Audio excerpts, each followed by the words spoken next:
Ya, Bapak Ibu dan rekan-rekan sekalian, penikmat channel SI Nababan, kali ini kita akan ngobrol sedikit tentang bukunya Opung Saya Nababan. Tapi saya kenalin dulu nih, teman ini dari kita selama ini teman-teman di Vokal yang juga membantu Opung Saya Nababan dalam publikasi channel ini dan juga berbagai konten di sosial media beliau begitu ya. Jadi kita mengembangkan ini dengan harapan semakin banyak orang yang terberkati karena kiprah dan pelayanan serta pemikiran dari Opung SI Nababan buat kita semua gitu. Nah, ini kali ini kita akan ngobrol dapurnya selama ini di balik channel ini dan juga di balik terjadinya buku Selagi Masih Siang yang merupakan catatan perjalanan dari Opung SI Nababan. Nah, kali ini kita ngomong soal isi dapurnya nih, Bang. Ya, ada Bang Basar di sini. Halo. Ya, dia CEO lah ya di Vokal. Nah, tapi juga sekarang lagi kemarin ya, dari kemarin sampai saat ini memang jadi katakanlah semacam leading buat membantu channel ini dan juga promosi buku Selagi Masih Siang gitu ya. Ya, bantu-bantu istilahnya kan. Bang Basar ini sebenarnya editor kedua ya dari Editor buku kedua tersebut gitu ya. Editor pertamanya Pak Mono ya, yang sudah cukup senior, sudah cukup dikenal dalam publishing Kristiani. Nah, Bang Basar ini waktu itu diminta juga untuk mengediting bukunya gitu. Nah, Bang, kita mau cerita nih soal cerita di balik layar lah ya, kenapa buku itu bisa terbit. Dan sebenarnya ini isu sudah cukup lama. Kalau nggak salah Opung dulu sempat ditawarin berkali-kali untuk membahas dan menulis buku biografi beliau, tapi kan dia kan tipenya tidak pengen yang gitu-gitu biasanya ya, sangat tidak pengen kultus katanya begitu. Jadi beberapa kali ditawarin sama juniornya, sama rekan-rekan pendeta juga dia menolak. Nah, tapi kok akhirnya bisa, Bang? Kenapa bisa ada buku ini? Nah, ini ceritanya aku juga sendiri kaget juga ya, maksudnya akhirnya Opung Saya Nababan bikin buku gitu kan, dan buku ini cukup menolong memang meluruskan sejarah juga yang terjadi, baik itu terkait dengan kehidupan pribadinya dan juga dengan HKBP terutama ya waktu itu yang mengalami krisis. Jadi kenapa Opung ini mau menulis buku ini? Jadi kalau ceritanya buku ini adalah berkat dorongan dari istrinya dan juga keluarga anak-anaknya. Jadi sebaiknya memang Bapak menulis buku ini, kira-kira begitulah keluarga menyampaikan, dan akhirnya menjadi motivasi dan buku ini ditulis. Dan sebenarnya sudah lama ini, buku ini sudah beberapa tahun sebelum ini sudah disiapkan skripnya, dan memang ditulisnya itu benar-benar dipersiapkan dengan baik. Jadi dia memang melakukan itu dan sungguh-sungguh, dan kita juga puji Tuhan ya, karena buku ini menjadi jawaban atas beberapa sejarah yang memang tidak disampaikan ya, yang memang tidak lengkap sebelumnya gitu. Bahkan katanya sampai dia ikut short course untuk latihan menulis. Oh iya, dia ikut itu penulisan singkat di Amerika waktu dia ke rumah borunya di sana dan ada kesempatan untuk ikut training. Dia ikut, dan tujuan dia memang saya pengen nulis yang terbaik dan bisa menjadi inspirasi dan juga pembelajaran yang baik untuk pembacanya gitu. Wah, gitu. Akhirnya bisa menulis juga. Dan satu lagi, dia sebenarnya tuh sampai ngecek loh, dia nostalgia. Misalnya dia cerita di Berlin nih, nah dia ke Berlin, dia confirm lagi ya. Dia confirm lagi, dan dia misalnya ke daerah Belanda, kemana gitu dia confirm lagi, dia lihat wilayah itu masih ada apa enggak, dan dia mencoba mengingat-ingat kembali apa yang mencocokkan apa yang diingatkan dengan yang ini ya. Iya, jadi benar-benar dia bikin buku ini nggak sembarangan lah, artinya dia memang sekali-sekalinya nulis nih dia gitu kan. Sekali nulis soal pribadi, dia jarang sekali maksudnya. Dalam banyak hal, kalau nggak salah saya pernah lihat juga di launchingnya waktu itu. Kayak adik-adiknya sendiri ya, Amang Panda, terus teman-teman dekat, keluarga dekat, bahkan baru tahu ternyata ada cerita itu gitu ya. Karena memang dia nggak terlalu suka expose soal diri pribadi sebenarnya. Iya, dan banyak cerita yang menurutku kocak lah ya. Kocak ini karena membayangkan, misalnya apalagi kayak aku nih kecil dan besar di HKBP, jadi punya kesempatan untuk ngedit buku seorang tokoh HKBP itu cukup seneng lah ya. Cukup senang gitu, dan keluargaku juga seneng banget. Tapi gini, memang ada banyak cerita yang bikin menggelitik lah ya. Ini ternyata masa kecilnya begini nih gitu kan. Jadi waktu kecil tuh dia ternyata dia orang yang rajin nih dia nih di rumah melakukan pekerjaan-pekerjaan yang memang ditugaskan sama mamanya. Jadi misalnya kayak ke pasar dia belanja, nyuci piring juga dia gitu, nutup pintu segala macam gitu. Dan ada cerita lagi yang lain itu yang menarik. Jadi dia ini waktu kecil tuh dia jualan. Dia jualan tipang gitu. Lalu dia juga pinter nebak pacuan kuda gitu kan. Ada lagi yang lain yang menarik. Spoiler nggak nih? Nggak apa-apa, ini biar penasaran kan gitu. Yang lain yang menarik gini. Jadi kan karena tinggalnya waktu masa kecil tuh dia di dekat komplek guru-guru Belanda juga. Betul. Dan setiap kali dia main tuh ada anak-anak Belanda ini yang lihat dan pengen ikut gabung. Betul. Nah, tapi cerdiknya, dan ini dari sini tuh aku ngelihat juga bahwa dari kecil memang Amang ini sudah sudah punya gift lah ya, gift dikasih Tuhan bahwa anak yang cerdas. dia bilang gini ke teman-teman yang Belanda ini yang pengen main sama dia, lu boleh main sama gua, tapi lu bawa roti buat gua gitu. Nah, jadi setiap kali mau main itu dia mesti bawa roti dulu baru boleh gabung. Ada strategi transaksional ya. Iya. Ya, tapi ya Gitu. itu sisi manusiawi beliau gitu. Iya. Nah, nanti ini di bahasan berikutnya pasti ada tuh Bang. Kita bahas bab pertamanya nanti ya kalau kita mau bahas lebih lanjut. Tapi saya mau balik dulu deh ke soal tadi. Waktu itu kan diminta ya berarti untuk ngedit buku ini, membantu ngedit buku ini dan juga membuat bahasanya lebih ini. Waktu pertama kali baca gimana rasanya waktu itu? Ya apa ya, jadi kalau aku pribadi jujur waktu membaca itu memang seperti kayak mengalami apa ya, melihat sendiri memang bagaimana Tuhan berkarya. Jadi Tuhan itu berkarya lewat kehidupannya Amang Saina Baban dan juga bagaimana Tuhan menunjukkan apa ya kebesarannya lah gitu. Jadi ada banyak hal yang dialami Amang ini yang tentu tidak mungkin tidak kita bayangkan. Jadi seperti contohnya bahwa waktu dia kuliah ke Jerman, itu dia tinggalnya di loteng. Ya, di kamar yang kecil, itu di kamar doa lah, dan kamar itu kecil sekali, dan dia menerima tinggal di situ. Karena itu yang salah satu ya. Ada juga cerita yang lain waktu dia berangkat kuliah di STT Jakarta, dulu namanya ada nama Belandanya, aku lupa nih. Nah itu dia itu papanya itu cuma ngasih hadiah itu sepatu tentara, tapi itu tentara itu bekas sepatunya gitu, dan dia pakai bayangkan ya di Jakarta yang panas gitu ya, terus dia jalan setiap mungkin keletak-keletak. Jadi setiap kali dia mau masuk ke kelas tuh teman-teman udah tahu oh ini suri tua nih gitu.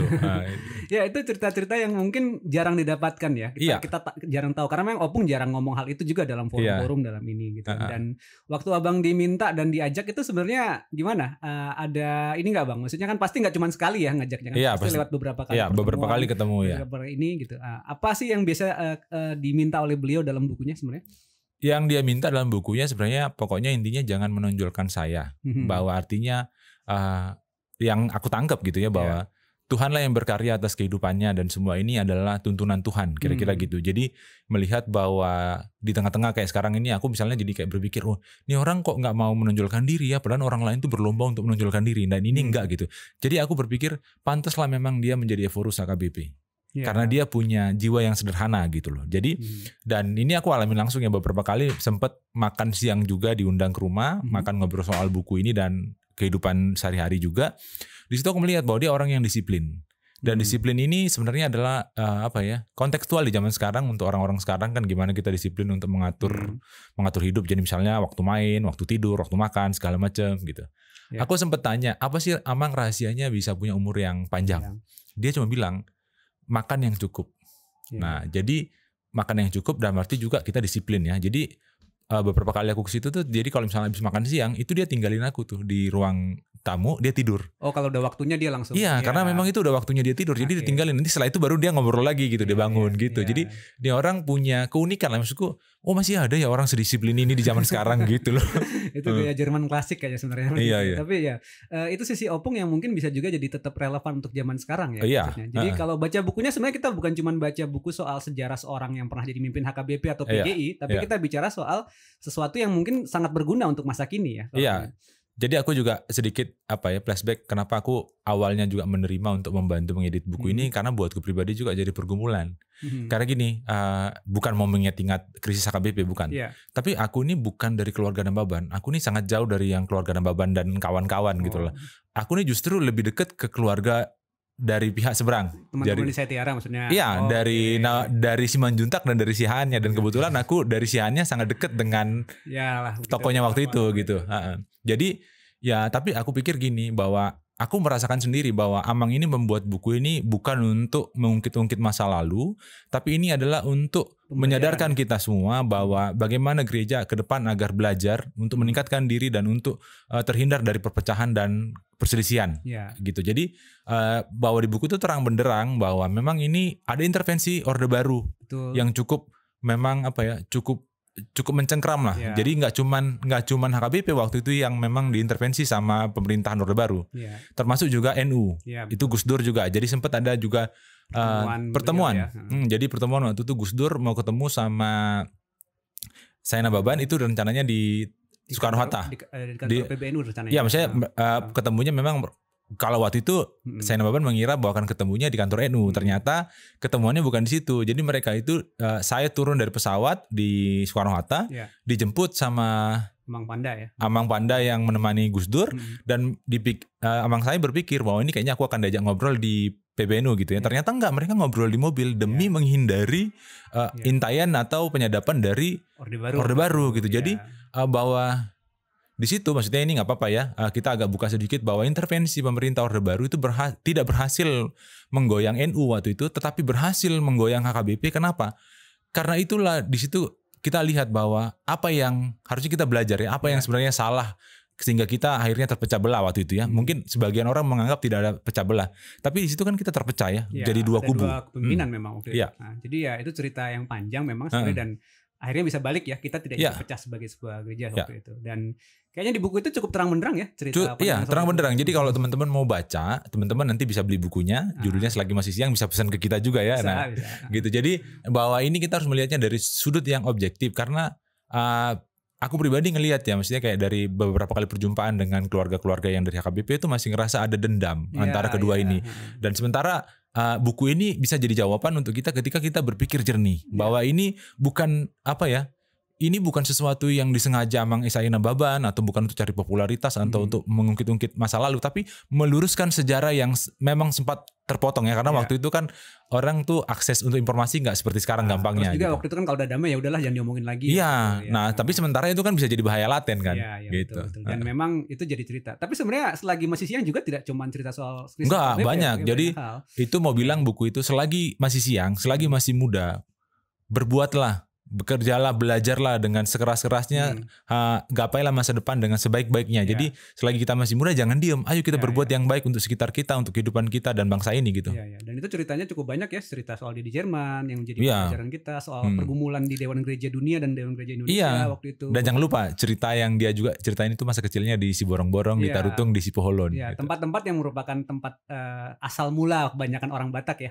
Gitu. Itu cerita yang menarik sekali, dan menurut Bang Basar tadi memang masih sangat relevan buat generasi muda, dan memang banyak hal yang bisa dipelajarin gitu ya. Kita akan nanti bahas lagi spoiler berikutnya Bang ya. Jadi bab tentang dia lahir waktu kecil, atau juga waktu dia kuliah di Jerman atau yang lain-lain, dan mungkin akan ada teman-teman yang bergabung. Buat rekan-rekan yang udah baca bukunya Selagi Masih Siang juga boleh berkomentar ya. Apa hal yang didapatkan, apa pembelajaran yang paling enak yang dia terima dari buku itu. Oh iya, ada satu lagi nih. Jadi mumpung lagi inget, jadi kita bilang thank you juga mau lihatnya buat Pirhot Nababan, Indah Nopa Manurung, dan juga Risdo Simbangunsong yang membantu untuk membantu akhirnya buku ini bisa jadi terbit gitu. Iya, betul. Dan kita juga kemarin sempat ada beberapa kali kegiatan ya untuk webinar dan yang lain-lain. Dan ya kita berharap sebenarnya banyak hal yang bisa dapat berkat dari sini ya, dari apa yang jadi kehidupan, kiprah dan pemikiran Opung S.A.I. Nababan buat kita semua. Terima kasih Bang sudah buka-bukaan dapur mau sedikit. Lihat ya. Ini baru sedikit ya. Perasaanku tadi udah banyak.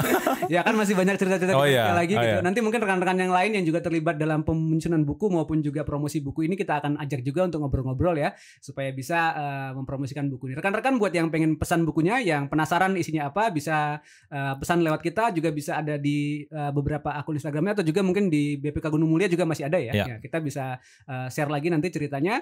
Teman-teman juga boleh bagikan ke banyak orang, dan juga ini cerita yang saya kira cukup penting ya, tokoh Kristen di Indonesia yang hidupannya mungkin sudah melewati 5 zaman gitu ya. Dan itu jadi berkat buat begitu banyak orang. Makasih Bang Basar buat obrolan kali ini. Kita jumpa lagi dalam obrolan-obrolan berikutnya di channel S.A.I. Nababan. Terima kasih teman-teman. Terima kasih.